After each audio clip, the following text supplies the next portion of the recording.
So friends, আমার chicken malai chicken curry is complete. তো এখন আমি এই যে লাস্টে যে একটু মালাই ছিল দুধে, সেটাও আমি এর ওপর দিয়ে দিলাম।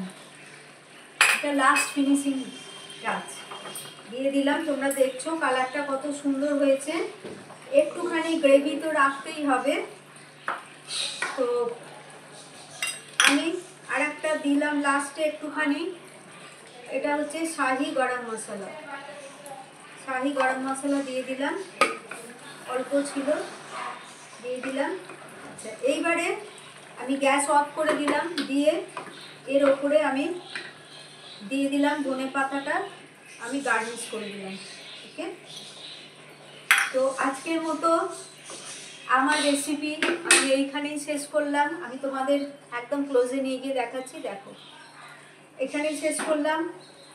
আবার তোমাদের কাছে আমি নতুন কোনো রেসিপি নিয়ে আসবো, আবার তোমাদের সঙ্গে আমার দেখা হবে। Take care, God bless all of you, and bye bye.